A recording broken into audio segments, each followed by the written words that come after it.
Vamos a hablar sobre la situación de Quito que cada día es peor. ¿Qué le pasa a nuestra querida ciudad, a la capital de los ecuatorianos? Está con nosotros Mauricio Alarcón, el director ejecutivo de la Fundación Ciudadanía y Desarrollo. Mauricio, qué gusto tenerlo en el programa esta mañana. Buenos días, ¿cómo está? Buen día, Cristian, el gusto es mío y un saludo a todos quienes siguen el Gran Musical y FM Mundo. Muy gentil. ¿Qué pasa? ¿Qué pasa con Quito, Mauricio? El tiempo continúa transcurriendo y la situación definitivamente deja mucho que desear. Totalmente, estamos hablando de una ciudad en abandono, sin mantenimiento, sin obras públicas, con incluso una obra emblemática como el Metro de Quito que sigue sin encontrar una salida. Todo esto por una pugna que los quiteños, y creo que el país entero, hemos visto con preocupación, en el que los egos y las vanidades priman por sobre los verdaderos intereses de la ciudad. Esto es una situación que creo que tarde o temprano debe resolverse, más allá de ser un tema de justicia, ser un asunto que simplemente privilegie la mejora en la calidad de vida de los quiteños, que hasta este momento está siendo crítica y lamentable. Parece por momentos que nos estamos acostumbrando a vivir en una situación como esta, pero no está bien, Mauricio. Al menos yo puedo hablar a título personal y estoy seguro que tú, Cristian, y muchos de quienes nos acompañan a través de las distintas señales coincidirá en que esto no es positivo. Estamos hablando de calles que se encuentran en muy mal estado. No creo ser el único caso en el que he tenido que cambiar los amortiguadores de mi vehículo en un tiempo mucho menor al esperado. He visto incluso en redes sociales gente que ha sufrido accidentes a propósito del deplorable estado en el que se encuentran las vías en todos los sectores de la ciudad. No se diga algunos otros sectores que se encuentran abandonados por parte de las autoridades. Mira en el estado en el que se encuentran parterres y jardines que no reciben el mantenimiento adecuado. Mira lo que sucedió el fin de semana a propósito del agua potable. Quito hasta hace muy poco, en cuanto a su empresa pública municipal de agua potable y el servicio que brindaban los quiteños, era un ejemplo no solo para el país, sino para la región, galardonado incluso internacionalmente. ¿Y ahora qué nos espera? Ahora están privilegiando todo el tiempo nuestras autoridades, nuestro incluso Consejo Metropolitano, a defender la situación política antes que estar preocupados por lo que deberían estar, que es la atención en los servicios públicos de calidad a la ciudadanía, trámites que deberían ser atendidos con celeridad por parte de la administración municipal y, por supuesto, ponerle fin de una buena vez a esa pugna que incluso hace que sesiones de consejo no puedan instalarse como corresponde por esta polarización que existe al interior de nuestros representantes. Mauricio, qué bueno que usted toque el tema del agua potable, porque mire ahí qué importante que es tener autoridades con credibilidad y verdaderos líderes al frente de la ciudad. En este momento la gente no sabe realmente si puede consumir el agua. Nosotros estamos recibiendo muchos reportes de algunos sectores en Quito donde está llegando con un fuerte olor a combustible el agua, y es realmente preocupante, reitero, el que no podamos confiar en lo que dice la que debería ser la primera autoridad de la ciudad, y se ve reflejada en estos temas importantes como lo que está sucediendo con el agua. Pero, Cristian, eso es apenas una muestra de lo que está sucediendo con nuestra empresa de agua potable. Cuando había una administración anterior, incluso la cooperación internacional a través de organismos multilaterales buscaba apoyar en cuanto a esfuerzos de integridad, de transparencia, de lucha contra la corrupción, vigilancia para que las obras se ejecuten de la mejor manera. Se dio ese cambio abrupto en la administración producto de intereses particulares y la cooperación y los organismos multilaterales salieron corriendo de lo que iban a hacer en cuanto a nuestra ciudad. Ahora ni se diga, donde basta un tuit para calmar a una población preocupada que intenta acceder al líquido vital, definitivamente no. Se ve que hay prioridades para la administración actual que pasan por la defensa en muy pocos días ante el Tribunal Contencioso Electoral o incluso en pocas semanas ante la justicia ordinaria, en lugar de estar, insisto, enfocados en atender las necesidades de los quiteños de todos y cada uno de los puntos de la ciudad. Y es hora, además, y valga esta oportunidad para mencionarlo, de dejar a un lado esa polarización que se pretende en cuanto a un asunto de clases, a un asunto de barrios o que el norte contra el sur, de ninguna manera. Aquí estamos simplemente quiteños arrimando el hombro a favor de la integridad, de la transparencia, y pues si en ese ejercicio no solo tiene que irse el alcalde, sino concejales, pues tendrán que irse. Lo más importante en este caso es que tengamos la garantía de que los recursos que aportamos como quiteños para el buen trabajo de nuestro municipio estén en buenas manos y que no sirvan simplemente para nutrir los bolsillos de unos pocos con intereses particulares. Bueno, y hay muchas voces que definitivamente han dicho de que deben irse todos, pero eso pues, es prácticamente imposible. Le voy a hacer una pregunta difícil, Mauricio. ¿Tenemos o no tenemos alcalde? ¿Quién mismo es el alcalde de Quito? Pues bueno, de acuerdo a la decisión, que más allá de estar o no de acuerdo, emitió la Corte Provincial de Justicia, se retrotrayeron las circunstancias a tener nuevamente al señor Jorge Yunda restituido en el cargo de alcalde. Lo que sorprende más bien es ver que a pesar de que esa decisión ya decía lo que se tenía que hacer en cuanto a la comisión de mesa y en cuanto a las, entre comillas, falencias que se produjeron a propósito de su trabajo, no se lo haya hecho y que se haya recurrido únicamente a una acción extraordinaria de protección ante la Corte Constitucional para poner fin, judicialmente hablando, ojo, a lo que se ha venido tratando. No se diga una situación paralela, la que está ocurriendo ante la instancia contencioso electoral, donde en una última decisión se afirmó que la destitución, la separación del cargo del señor Yunda estaba en firme, que el alcalde, de acuerdo con la instancia electoral, era el señor Santiago Guarderas como vicealcalde encargado de asumir estas funciones, y pues no olvidemos que este 27 de agosto está pendiente una audiencia presencial, hasta donde tengo entendido, en el Tribunal Contencioso Electoral para zanjar de una buena vez si existe o no infracción electoral al no haberse acatado la decisión de este organismo por parte de las autoridades que hasta el día de hoy gobiernan la ciudad, si es que se lo puede llamar gobierno. Es clave entonces lo que suceda este 27 de agosto, luego de lo presentado por Jessica Jaramillo, abogada que impulsó la remoción y denunció a Jorge Yunda, Mauricio.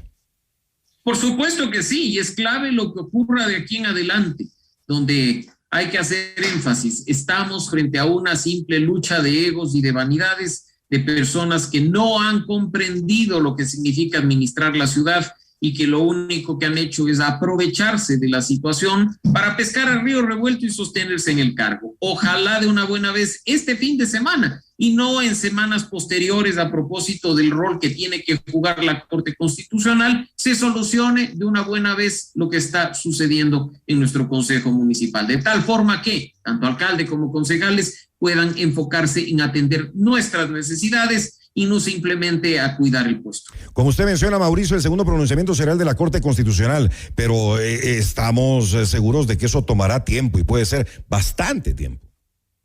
Por supuesto que sí. Recordemos que estamos frente a la revisión de dos acciones ante la justicia ordinaria, que además por varios expertos constitucionalistas ya han sido observadas en cuanto a su inconstitucionalidad, su incoherencia o incluso su decisión extralimitándose de aquello que inicialmente fuera pedido por la propia defensa del señor Yunda. Así es que esa decisión de una acción extraordinaria de protección ante la Corte Constitucional podría demorar varias semanas, por no decir algunos meses, y en ese sentido habrá que estar a la espera de ver si lo que ocurra este viernes ante el contencioso electoral pone de una buena vez fin a la situación que vive la capital del país, o si tendremos que esperar unas semanas adicionales para que además estos temas judiciales sean zanjados respetando la Constitución y la ley y dando seguridad jurídica no solo a la ciudad, sino al país entero. Han existido muchas artimañas legales y yo creo que incluso hay un abuso del derecho que se ha podido evidenciar en todo este caso de la alcaldía de Quito, Mauricio. Pero por supuesto que sí, y estamos viendo que hay actitudes propias de quienes simplemente quieren alargar la decisión de las autoridades con intereses específicos. Eso de presentar recusaciones fuera de tiempo, eso de manipular la presentación de causas cuando estas son sorteadas para asignación a los jueces, o incluso eso de en determinado momento pedir postergación de audiencia porque uno u otro abogado se encuentran indispuestos o se han cruzado algunas acciones al interior del sistema de justicia, es propio de aquellos que simplemente están ahí aprovechándose del derecho en lugar de buscar justicia. No nos olvidemos que cuando uno presenta algo tan importante como una acción de protección, como una acción de garantía de derechos, tiene que hacerlo no solo con la firme convicción de que el derecho ha sido efectivamente vulnerado, sino además con la garantía de que el resultado va a garantizar los derechos de todas las partes involucradas. En ese sentido, presentar por presentar acciones, abusando del derecho, presentar acciones además retorciendo algunos espacios y algunas condiciones de la justicia ecuatoriana, debe llamarnos poderosamente la atención, como efectivamente ha pasado en el país, y creo que este no sería el único caso, sino que al parecer están saltando algunos otros casos, según hemos podido ver en las últimas horas a través de las redes sociales. Así es, Mauricio. ¿Deberían haber cambios en el Código de la Democracia para que no vuelvan en las próximas elecciones a darse esto de que se presenten 16, 17 candidatos y termine ganando uno con aproximadamente el 20% de los votos? La pluralidad de sujetos políticos en una democracia es muy saludable, por supuesto que sí, pero no tener organizaciones de garaje que se venden o se rentan al mejor postor. ¿Qué pasa con la organización que auspició en este caso la llegada a la alcaldía de Quito del señor Yunda y del señor Guarderas a la concejalía y a la vicealcaldía? Está siendo en este momento liquidada, por decirlo de alguna forma coloquial, por parte del Consejo Nacional Electoral al no haber cumplido los requisitos para seguir viva. ¿Qué pasa con todas esas otras organizaciones que incluso en el último proceso para elegir presidente y asambleístas ya fueron observadas por estar literalmente en venta o en renta por varios millones de dólares, denunciados incluso ante la fiscalía? Lo óptimo, lo saludable en una democracia no pasa por un número alto o un número bajo de organizaciones políticas, sino porque éstas efectivamente existan al cumplir los requisitos establecidos en la ley y que, por supuesto, sus militantes, sus adherentes, sus afiliados sean efectivamente respetados por quienes se dicen dirigentes y que no simplemente se les utilice para firmar formularios y obtener personerías jurídicas que después son abusadas incluso para la obtención de recursos públicos a través de la bendita pauta del Fondo de Promoción Electoral. Que se venga la depuración, creo que es saludable, que se venga una sanción efectiva por parte del Consejo Nacional Electoral para que más allá del número de candidatos que podamos tener, tengamos organizaciones políticas que valgan la pena en el sentido de su integridad, de su ética, de su transparencia y de su pertenencia con los afiliados y adherentes que les han permitido surgir. Cuando haya tanta división de votos, debería haber, como en el caso presidencial, entre comillas, una segunda vuelta para que gane quien realmente tenga el apoyo popular.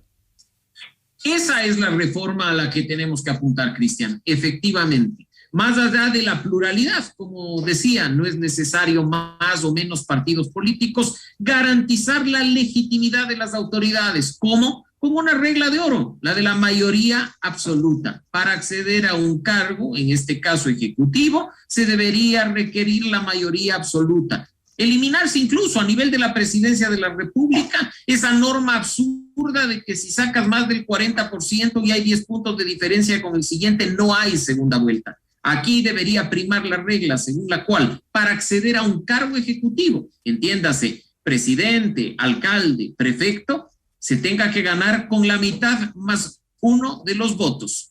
Que si es que algún candidato o varios candidatos no logran este tema, pues que se hagan las denominadas segundas vueltas, como ocurre en varios países de América Latina. Así debería ser. Si la prefectura no lo logran, pues que lo intenten en una segunda vuelta. Sé que son, Cristian, y este es quizá el tema que más ruido hace, son más recursos que los ecuatorianos lamentablemente en este momento no disponemos, pero la legitimidad con la que una autoridad ejerce un cargo, creo que bien vale la pena destinar algo de nuestros recursos. Para terminar, Mauricio, ¿cómo hacemos para reactivar a esta ciudad que está paralizada, que está abandonada?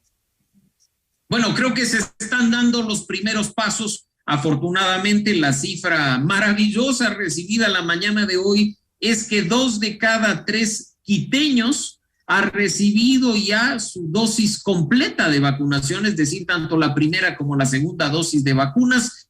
Así es que creo que estamos próximos, por supuesto, no a bajar la guardia, pero sí a tener mejores condiciones para la reactivación. una vez que la población tenga un poco más de confianza en cuanto a las condiciones mínimas de su salud, con toda seguridad la economía será reactivada. Hay que esperar además, Cristian, lo que ocurra a nivel del Ejecutivo, que ha anunciado ya una propuesta de reforma económica, incluyendo una reforma tributaria, que debería estar encaminada a facilitar la reactivación económica y no simplemente a poner más impuestos a aquellos que lo vienen dando todo, sobreviviendo incluso en estas épocas críticas. Y ahí la responsabilidad de la alcaldía de Quito, del alcalde, de los concejales, para reactivar a la ciudad. Deben haber políticas para hacerlo y debe ser una prioridad. Qué bueno lo de la vacunación, como usted menciona, es una excelente noticia, y como lo decía el presidente esta mañana en un tuit, quienes estén ya en el tiempo para su segunda vacuna tienen que ir el día de hoy a cualquiera de los centros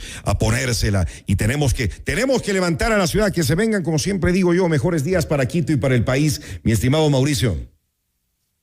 Siempre un gusto, Cristian, y efectivamente, como decías, que hayan políticas claras, que las decisiones no sean producto de las coyunturas o de las simpatías y animadversiones de los actores políticos, que haya planificación y sobre todo que haya inteligencia en la administración de la ciudad para no estar nunca más gobernados por quienes hacen primar sus emociones y sus animadversiones en lugar del interés de todos los capitalinos.